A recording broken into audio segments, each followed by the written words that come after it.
अम्बेडकर नगर जिले के अंतर्गत आलापुर जहांगीरगंज विकास खंड ये जहांगीरगंज के अंतर्गत ग्राम सभा गणपतपुर चल रही है 7 दिवसीय श्रीमद् भागवत पुराण राम कथा। इस कथा में हम आपको बता दें कि यह शोभा यात्रा निकाली गई है। यह गणपतपुर से लेकर के रामबाग नदी तक लगभग 9 किलोमीटर की दूरी मानी जा रही है। यहाँ पे माताएं बहनें और यहाँ के जो भी युवाओं के द्वारा यहाँ कलश यात्रा शोभा यात्रा बाइक के द्वारा 4 व्हीलर गाड़ियों के द्वारा निकाली गई है। ये पूरे मार्केट से घूमते हुए लगभग 9 किलोमीटर रामबाग नदी। मैं आपको बता दें कि ये रामबाग नदी प्राचीन नदी है, वह स्थल है जहाँ पे आसपास के लोग नहीं अपितु अदर प्रांत के लोग भी पूजा अर्चना या श्रद्धा भाव के लिए यहाँ पे पधारते हैं। यहाँ पे कलश यात्रा युवाओं के द्वारा यहाँ पे माताएं बहनों के द्वारा निकाली गई है। यहाँ पे इस कथा का शुभारंभ करने के लिए अयोध्या धाम से पधारे पूज्य श्री धनेश जी महाराज के द्वारा मुखारबिंद के द्वारा संगीतमय अमृत वर्षा की रसपान होगी। यहाँ के सभी ग्रामवासी जो है इस कथा का रसपान करेंगे भरपूर। ये 7 दिवसीय कथा चलेगा। हम आपको बता दें कि ये आसपास के जिले अपितु अदर राज्य से भी श्री धनेश महाराज अपने कथा का रसपान लोगों को करा चुके हैं। यहाँ पे लगभग आपको हम बताएं कि सैकड़ों की संख्या में गांव वाले एकत्रित हो चुके हैं। सबसे मेन बात मैं आपको बता दूंगा, हमारे साथ बने रहिएगा कि ये इस गांव में जो जहांगीरगंज के अंतर्गत ग्राम सभा गणपतपुर गांव है, यहाँ इस गांव में पहली बार ऐसा देखने के लिए मिल रहा है कि जहाँ पे श्रीमद् भागवत कथा का कार्यक्रम का शुभारंभ किया जा रहा है। अम्बेडकर नगर से लखनऊ मंच की न्यूज के साथ अनिमेश श्रीवास्तव पीयूष।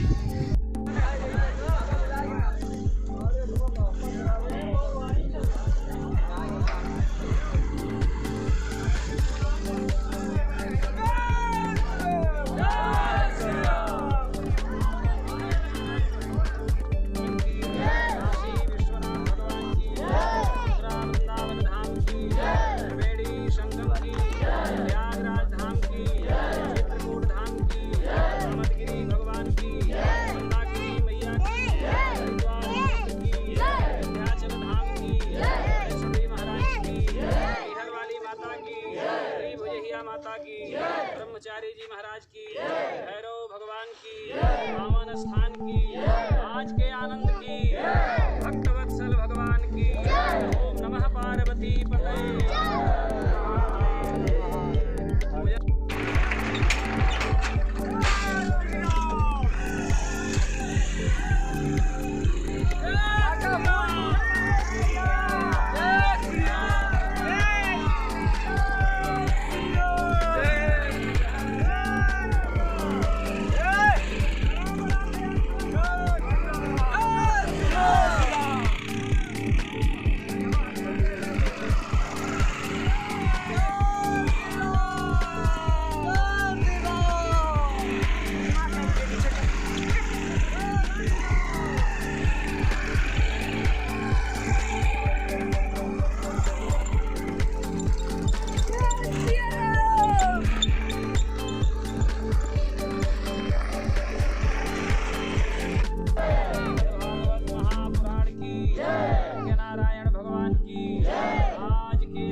अभी ये शोभा यात्रा में उपस्थित हैं। आप किस गांव के रहने वाले हैं? तो क्या ये आपके गांव में एक कथा पहली बार हो रही है कि इसके पहले भी हो चुकी है? हाँ, ये कथा जो अब शुरू हुई है ये पहली बार यहाँ चल रहा है। गांव के रहने वाले हैं भैया आप? गणपतपुर। ये बताइए, हर जगह आसपास देखने को मिलता है संगीतमय श्री राम कथा होती है, क्या कारण है कि जो आप यहाँ पे अपने गांव में श्रीमद् भागवत कथा करवा रहे हैं? कथा सुनने पर अच्छा लगता है, शांति मिलती है, गांव में नौकरी मिलता है, हर चीज़ बढ़िया होता है। आज जैसा यात्रा निकला गणपतपुर से होते हुए बाबूराम गली तक, ऐसा कभी नहीं देखने को मिला है। कितनी दूरी तक निकला है आपका यह कलश यात्रा? कम से कम 9 किलोमीटर। क्या नाम है? सुनील मौर्य, गणपतपुर। आप यहाँ किस उद्देश्य से आए हैं? मैं यहाँ तो इस उद्देश्य से आया, मैं रास्ते से जा रहा था और मैं भीड़ को देखा तो मैं किसी काम से आया था, तो यहाँ देखा लोग श्रद्धा भक्त के लिए जा रहे थे और मैं इसी वजह से मैं रास्ते में देखते हुए हम भी यहाँ श्रद्धा और भक्त को देखते हुए इतना व्याकुल हो गए कि हम भी आने के लिए मजबूर हो गए और यहाँ पर चले आए। आप यहाँ आकर के जिस प्रकार से पूजा पाठ आपने देखा है, मुझे तो आप बहुत अपने अच्छा माध्यम लगा। से लोगों को क्या निर्देश देंगे? हम तो यही निर्देश देंगे कि ये जो है कथा जो महाराज जी कर रहे हैं वो करें और उनको जो है ये लोग बहुत श्रद्धा मन धन से सुने और उसको जो है विशेष रूप से चलने दें, इसमें कोई बाधा ना उत्पन्न हो। क्या नाम है आपका? हमारा नाम इंजीनियर पवन निषाद है। मैं जो है आपके नज़दीकी क्षेत्र रामनगर पूर्वी से जिला पंचायत प्रत्याशी हूँ और मैं वहाँ से चुनाव लड़ रहा हूँ। मैं तो किसी काम से जा रहा था और आप लोगों को देखकर मैं यहाँ पर आ गया। महाराज जी ये बताइए कि अम्बेडकर नगर जिले के अंतर्गत आलापुर जहांगीरगंज के अंतर्गत ग्राम सभा गणपतपुर में ये कैसा कलश यात्रा निकला है? ये कलश यात्रा निकाली गई है गणपतपुर ग्राम में। आज से श्रीमद् भागवत महापुराण का शुभायोजन किया गया है। ये भगवती पुण्य सलीला सरजू के तट से शोभा यात्रा और जल यात्रा का शुभारंभ करके और ये वहाँ पुनः उसी अपने स्थान तक जाएगा जहाँ कथा शुरू हो रही है। कथा श्रीमद् भागवत महापुराण की है। ये जो इतनी भीड़ दिखाई दे रही भक्तों की, ये अपने भाग्य को जगाने के लिए कलश यात्रा लेकर के सरजू तक आए हैं। ये आचार्य वैदिक विद्वान हमारे बगल में खड़े हैं, श्री अयोध्या जी से आए हुए हैं। कुशल विद्वानों के द्वारा पूजन किया गया और आज से संगीतमयी श्रीमद् भागवत महापुराण की कथा होगी। और बहुत ही संक्षेप में बताएं समय के अभाव में, भागवत में 4 अक्षर है, भा है, गा है, वा है, ता है। भा से भक्ति और गा से ज्ञान, वा से वैराग्य, ता से त्याग। भक्ति, ज्ञान, वैराग्य और त्याग एक साथ में जहाँ हमें मिले वे ही भागवत कथा है। और भागवत कथा जीवन में एक बार जिसके जीवन में सुनने को मिल गई उसका जीवन धन्य हो जाता है।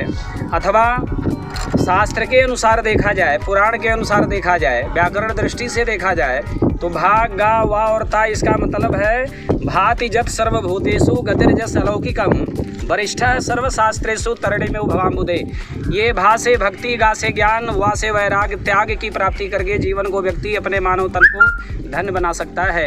बड़े भाग्य मानुष तन पावा, सुर दुर्लभ सदग्रंथन गावा। बड़े दुर्लभता के साथ मानव तन मिलता है, लेकिन अगर लोग उसको सुलभ और सार्थक बनाना है तो गोस्वामी जी मानस में लिखते हैं कि भैया देह धरे कर यह फल भाई, भजिए राम सब काम बिहाई। सभी कार्यों को विराम दे करके सदा सर्वदा आराम पाने के लिए भागवत कथा में लग जाइए। सत्संग ही जीवन में आपको सफल बना सकता है। आप चाहे जहाँ जिस दिशा में जाएंगे, भगवान नाम हरि कीर्तन, भगवान का भजन, भगवान की कथा ही आपको सफल बनाएगी, आपके जीवन को धन्य बनाएगी। आपको सद्बुद्धि की प्राप्ति होगी और सद्बुद्धि से आप कोई भी कार्य सफल कर सकते हैं। और भागवत की कथा बड़ा ही महत्वपूर्ण है। महाराज जी ये कथा कितने दिन चलेगी ये निरंतर? ये आज से प्रारंभ होकर के 7 दिन की कथा है और इसका समापन, वैसे इसका सप्ताह ज्ञान यज्ञ नाम ही पड़ा है। तो आज से लेकर के 7 दिन तक है और 7वें दिन अर्थात 22 तारीख को समापन होगा। 23 तारीख को भंडारा होगा। भंडारा में भागवत भगवान का भोजन प्रसाद लेकर के अपने जीवन को लाभान्वित लोग करेंगे। महाराज जी कितने वर्षों से आप कथा ये करते चले आ रहे हैं? अब ये कथा तो हमें लग रहा है कि 25-26 वर्ष हो गया कथा कहते। और श्री अयोध्या जी में मेरा अध्ययन हुआ, 20-22 साल तक रहे हम। और बनारस चले गए, गंगा के तट पर वहाँ रह करके ज्योतिष का अध्ययन किए। और अभी वर्तमान में गत 15 वर्षों से मैं लक्ष्मणपुर अर्थात लखनऊ में निवास कर रहा हूँ। महाराज जी ये जो कथा है इसका मेन उद्देश्य क्या है? जो श्रीमद् भागवत आज तक अभी तक सुनते आए से कहीं कहीं संगीतमय राम कथा वगैरह होती है, तो श्रीमद् भागवत कथा का मेन उद्देश्य क्या है? भागवत कथा का मेन उद्देश्य तो है कि कथा मात्रैक जीवनम, व्यक्ति को अपने जीवन को कथा में ढाल लेना चाहिए। एक कथानक सुने होंगे आप लोग कि कोई तन दुखी, कोई मन दुखी, कोई धन बिनु फिरत उदास, कोई तन से परेशान है, कोई मन से परेशान है। बहुत लोग ऐसे हैं जो धन से व्यथित हैं, धन के बिना परेशान हैं, धन नहीं है परेशान हैं। तो कोई तन दुखी, कोई मन दुखी, कोई धन बिनु फिरत उदास, थोड़े थोड़े सब दुखी, सुखी राम के दास। राम के दास वे ही हैं जो कथा से लगे हैं। और कथा से यदि लग जाएंगे तो निश्चित रूप से जीवन की व्यथा आपकी मिट जाएगी। महाराज जी ये कथा आप आसपास के जिलों में ही कि आप अदर राज्यों में भी? मैं कई राज्यों में कर चुका हूँ कथा। नाम आपका क्या है महाराज जी? मेरा नाम आचार्य धनेश मिश्र है। और मेरी जो जन्मभूमि है यहीं अम्बेडकर नगर जनपद में ही है, जहांगीरगंज क्षेत्र के पास। और मैं देश अथवा विदेश में भी, नेपाल जैसे देशों में भी कथा किया हूँ। बाकी अन्य कई प्रदेशों में, बम्बई, कलकत्ता, दिल्ली आदि आदि, लखनऊ जहाँ मैं निवास करता हूँ वहाँ वार्षिक कथाएँ होती रहती हैं। और अभी मैं अनवरत 1 माह से कथा में ही लगा हूँ। यहीं अभी अम्बेडकर नगर में सहसा अखतरा ग्राम सभा में कथा हुई, वहाँ से गोरखपुर सहजनवा में कथा हुई, वहाँ से फिर संत कबीर नगर चले गए कथा कहने। वहाँ से अभी आप लोगों के प्रेरणा से, इन भक्तों के प्रेरणा से और इन्हीं लोगों की इच्छा से कथा फिर होने जा रही, जो आज से लेकर के 22 तक चलेगी।